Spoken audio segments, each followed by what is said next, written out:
আজকে আমার আলোচনার বিষয় স্ত্রী স্বামীর উপরে উঠে সহবাস করলে কি হয়।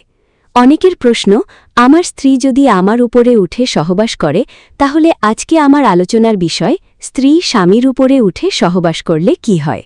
অনেকের প্রশ্ন, আমার স্ত্রী যদি আমার উপরে উঠে সহবাস করে তাহলে কোনো সমস্যা হবে কি না।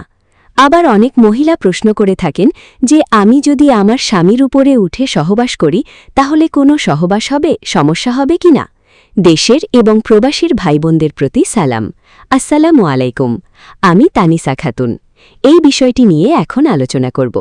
বাংলাদেশ সহ এশিয়া মহাদেশের নারী পুরুষের একটা বদ্ধমন ধারণা যে স্ত্রী শুয়ে থাকবে, স্বামী উপর থেকে সহবাস করবে, এবং এটাই পূর্ব থেকে হয়ে আসছে। এখনও কিন্তু এই নিয়মটাই রয়ে গেছে। এটা একটা নিয়মের ভিতর পড়ে গেছে মনে হয়।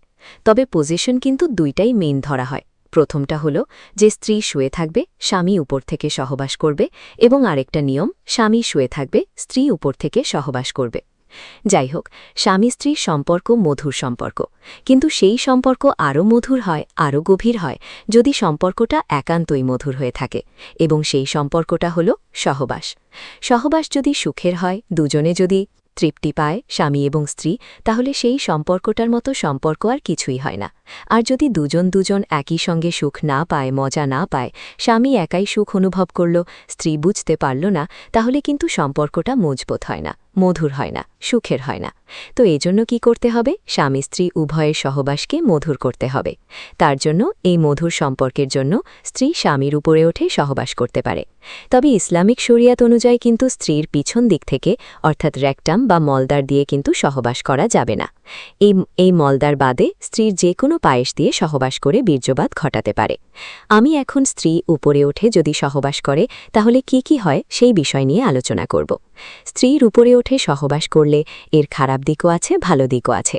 খারাপ ভালো দুইটা মিলেই কিন্তু এই সম্পর্কটা মধুর হতে পারে, যদি একটু নিয়ম মেনে চলা যায়, সময়টা মেনটেন করা যায়। তো আমি প্রথমেই ভালো দিক নিয়ে আলোচনা করব।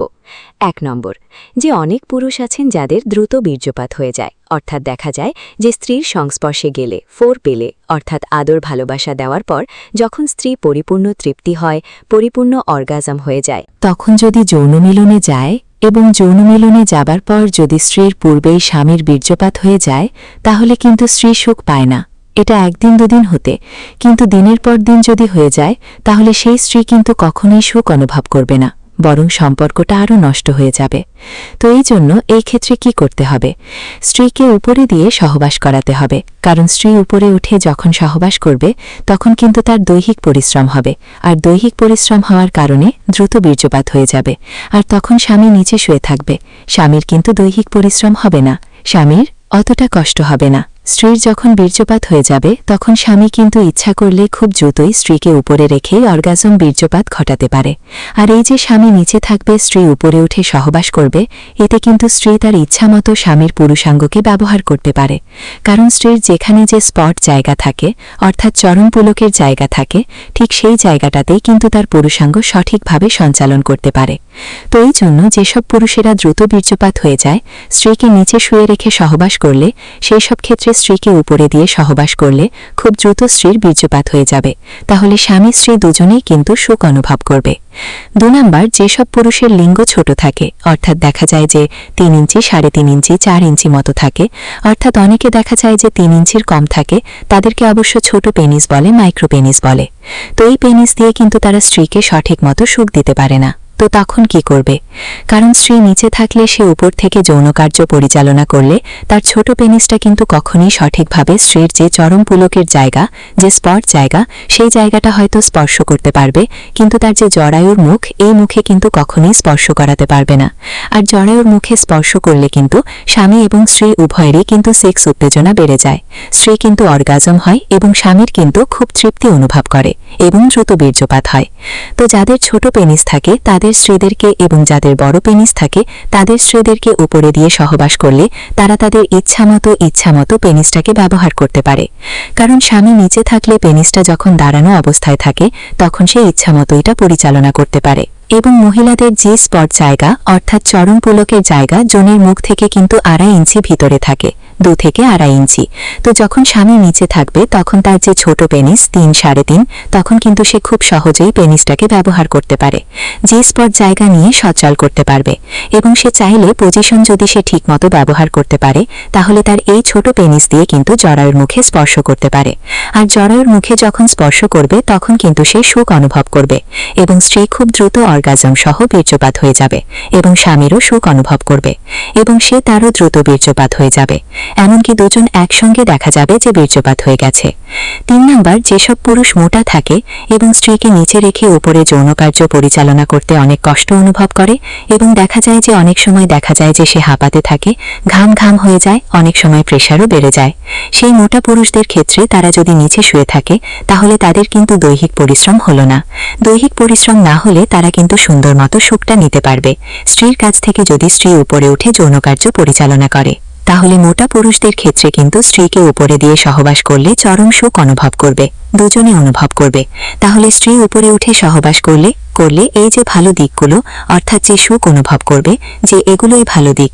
আচ্ছা, এখন আমি খারাপ দিকগুলো নিয়ে আলোচনা করব, অর্থাৎ স্ত্রী উপরে উঠে সহবাস করলে কিছু কিছু খারাপ দিকও আছে, সেই দিকগুলো নিয়ে আলোচনা করব। 1 নাম্বার, যেসব দম্পতি বাচ্চা নিতে চাচ্ছে ঠিক সেই মুহূর্তে যদি স্ত্রী উপরে উঠে সহবাস করে তাহলে স্বামীর যখন বীর্যপাত হবে তখন ওই বীর্যটা কিন্তু জায়গা মতো পৌঁছাতে পারবে না, অর্থাৎ বীর্যটা স্ত্রীর জরায়ুর নিচের দিকে ধাবিত হবে, অর্থাৎ সে উপরের দিকে জায়গা মতো যাবে না, সে নিচের দিকে বেরিয়ে যাবে। ইচ্ছে যখন নেমে পড়বে তখন সবকিছু নিচে পড়ে যাবে, তাহলে কিন্তু সহজে গর্ভ কনসেপ্ট করবে না। 2 নাম্বারে, অনেক সময় দেখা গেছে, অর্থাৎ মেডিকেল সায়েন্সের মতে, যে স্ত্রী উপরে উঠে সহবাস করার পর যদি স্ত্রী কনসেপ্ট করে, অর্থাৎ বাচ্চা গর্ভে আসে এবং সেটা যদি শেষ পর্যন্ত থেকে ডেলিভারি হয় তাহলে অধিকাংশ ক্ষেত্রে সেই বাচ্চা কিন্তু হিজড়া হয়। এটা চিকিৎসা বিজ্ঞানের রিসার্চের পর দেখা গেছে এটা, এবং অধিকাংশ বাচ্চা কিন্তু বিকলাঙ্গ হয়, স্বাভাবিক অবস্থায় কিন্তু বাচ্চা থাকে না, সুস্থ থাকে না। তাহলে কি হলো? এর খারাপ দিকগুলো, প্রধান যে খারাপ দিক সেটাই হলো যে সে প্রথমত কনসেপ্ট করবে না, আর দ্বিতীয় যদি কনসেপ্ট করে যায় সেই বাচ্চা যদি থাকে এবং শেষ মুহূর্তে যদি ডেলিভারি হয় তাহলে ডেলিভারির পর দেখা যাবে যে বাচ্চাটা হিজড়া হয়েছে এবং বিকলাঙ্গ হয়েছে।